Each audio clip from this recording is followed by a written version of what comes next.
it's Karen here. Welcome, it's day 14 in our 24 days of tags for 2023. And today, in complete contrast to yesterday, which was bright and bold, we've got something a little more vintage and antique-y looking.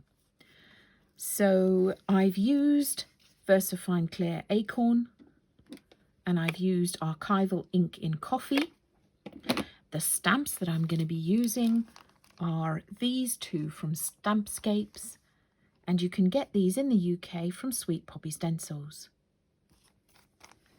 He also has a website in the UK and in the US selling his whole range. They are beautiful, beautiful stamps. So something really antique-y that we've distressed the edges of, and we've used some scripted paper in the background. So we will get started. First of all, for the script in the background. So from the second-hand bookshop, I purchased this dictionary. It's quite sizable, and originally I was a bit apprehensive about destroying books, but you know what? I figured that someone had gifted it to the second-hand shop, and at least I was giving and breathing new life into these pages. So I just open the page, tear out one at random, and this is the page we've got today. Carpet, carrot, carry, there we go. Or we can turn it over. Anything on here? Cart, cartoon, etc. Doesn't matter which side we use. So the other thing that you'll need is a post-it note or some masking sheet. And I'll show you that in a second. So I'm going to start with my acorn and my little cabin. Actually, it's called Snowy Bridge. Let me just see, what's it called? It's called Snowy Covered Bridge. And I'm just going to ink that up.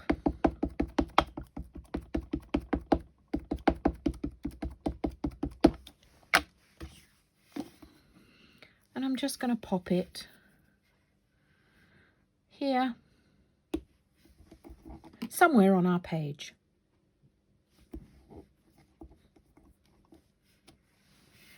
Voila. Now I'm going to stamp it a second time onto either your masking sheet or a post-it note. Now I quite like the post-it notes because there's a tiny bit of sticky in the top of it. So I stamped it onto there. I cut out the top of it because what I want to do is put the trees in the background. So cut it out, and then I've still got this tiny piece of sticky which holds it in place.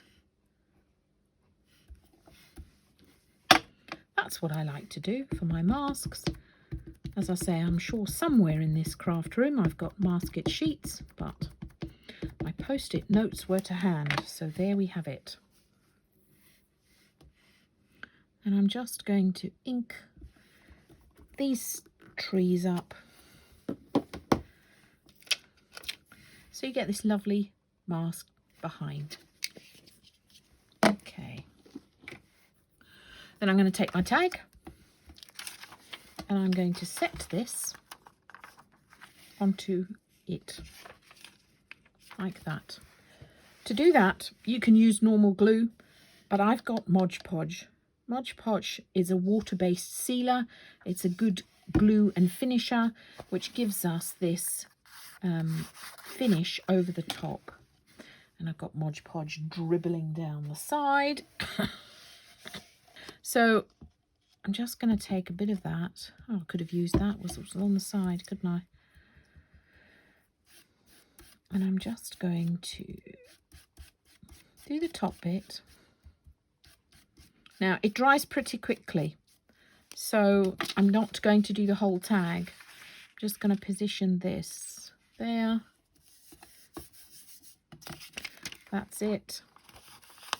Goes right up to the top, nicely positioned, and then I'm just going to flip this over and finish the rest of it off.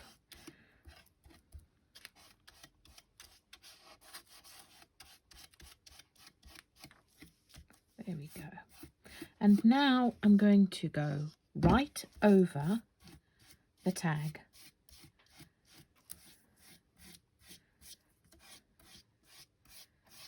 So as I said, it's a water-based finish and sealer. I missed a bit in there. Oh, that's right, that's because it's off the tag.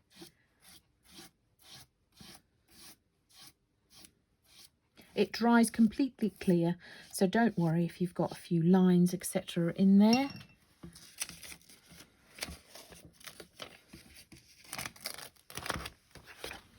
Now, I'm going to give that a second to dry, and I'm going to clean this up and come back to you. Okay, so here we've got it. It's dried a little. It's not completely dry, but we can just... I'm actually just going to cut it roughly.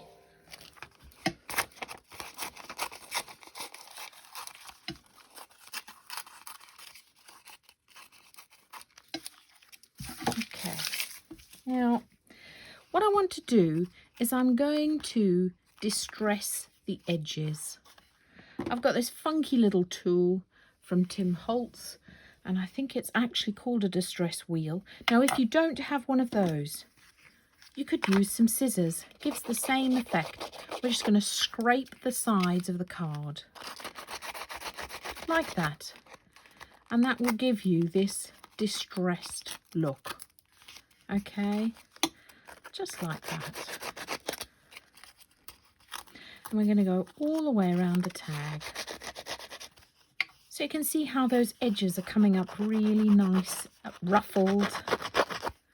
And of course, it is probably a little easier to do it the drier it is, because you can hear that scraping sound. Again, just adding to this textured, vintage looking of the tag. Then I'm going to come in with my Archival ink. Now, the reason I'm using Archival is because having put that Modge Podge on the edge, this will sort of sit better on the top. If you don't have Archival, then have a go with your Versafine Clair. And you can see I'm just being quite rough here, so that I'm not just being a princess and doing it round the edge, but I'm kind of, because I want this vintage look in different parts of the tag.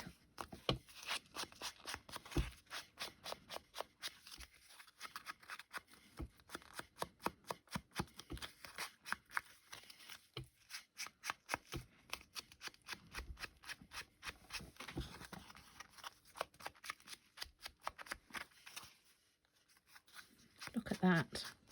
So there we have our really aged looking tag here. If you want it a bit darker, I'm just going to rub this, scrape it along the edge. And when you want some of the middle bit, then I'm just kind of going more. You can use a smoothie if you don't have one of these, but I had these in my cupboard. These are what we used to blend with. You can see, well loved, well used. And they work well for this purpose around the edge. Then I'm just going to punch a hole in the top and thread my tag through it. And there we have the next tag in our series. Thanks so much for watching. I'd love to see your makes. Bye for now.